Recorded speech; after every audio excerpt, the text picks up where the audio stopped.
Hi, and welcome back to the craft room. I'm so happy you're here. Thank you for joining.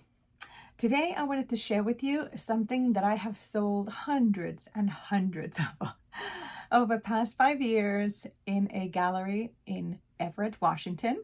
It's called Shack's Art Center, and they are my famous matchboxes. Matchboxes. They look like this. So they feature some of my art. Both have the same picture on each side. Let's take a parrot. There you go. So what I'm doing on these, I'm promoting my own art at the gallery in a smaller version that is more easier for a person to buy. Instead of one painting, you can have 10. Cute. But these are copies. So what I wanted to show you today is that how I make that. All right, let's get crafty. All right, so you need regular matchboxes. You can even use larger ones if you like. And then I'm gonna use just pictures cut out from paper. So I'm gonna make some Christmas ones for you at this moment. These are the ones I sell at the gallery. These are the ones we're gonna do today. So you take your glue. In this case, last craft I said to take a stick. This case, I'm gonna go with this one because we're gonna do it two at the same time. So you put one side has the glue, one doesn't. Then you put them together and you kind of make them around. This guy goes this side, because there's so much glue at this time. And then this guy can get the other side. Woo, it's almost sliding. So then we have both sides here, all glued. And I was like, how am I supposed to hold them? Here you go. So you put your picture on each side there. Take your other picture. Make sure the corners get flat. And this one, I'm gonna make a big one on here. So there you go. Now the picture is there. You press it. What I do with these, see how it pulls up? For some reason, the glue here likes to push the paper up. So a lot of times I put weights when I have tons of these. I have tons of them in a row and I put a weight on it, like a book or something. So now we just have to wait until these are going to be dry. And both sides has beautiful, pretty little pictures. And then what we do, we cut the edges. So I take my scissors and I go edge after edge. Just take all of them down. There's probably something that can be cut on this one. Nope, pretty good cut.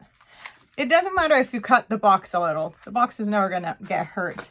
As long as your pretty little picture is going to be perfect. See, there's a good example. Maybe there you go. Now you can see how I left it accidentally a little bit more white in there. That's got to be cut off. So you just go next to the cardboard, tie it in, off they go. So that's how I make these matchboxes. And, and there they go. Sometimes I use glitter. I sometimes use glitter on the edges. And let's see if there is one that, there's a Christmas one. Christmas one with the fox. So then you just start glittering the edges. I was trying to get to show you a little bit closer.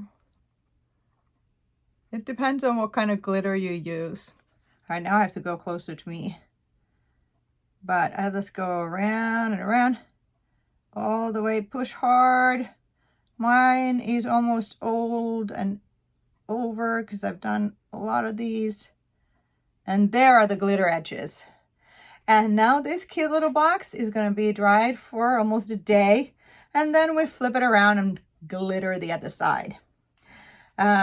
There's tons of different kinds of glitter available. I sometimes even do these matchboxes. I use actual paper. I put them over there. Actual paper, and then I do watercolor pencil and watercolor so that the sum of these can be a true work of art. But they are so cute. These come with matches. All of these have matches inside. But if you take the matches out and you put something else cute in it, maybe a gift, this is a cute, cute gift idea. All right. Wasn't that fun?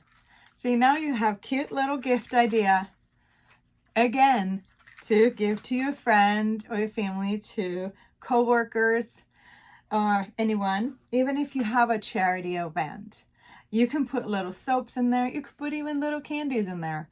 And but I just love them. They are so cute. Obviously, mine are very colorful. Mine have my own artwork on them. And since I'm an artist, I have a lot of artwork to put on these. But yeah, it's a fun way to do something new, and it's very easy, and everyone can do it. And you can use any kind of paper. You could even do that one of those collage arts. Put the white paper, glue it first on, start the little collage art like we did before, the little butterfly or the feather. Absolutely, sky is the limit when we're creating. So let's get crafty, and I will see you next time. And please subscribe to the channel for more fun, great crafts for everyone. All right, bye.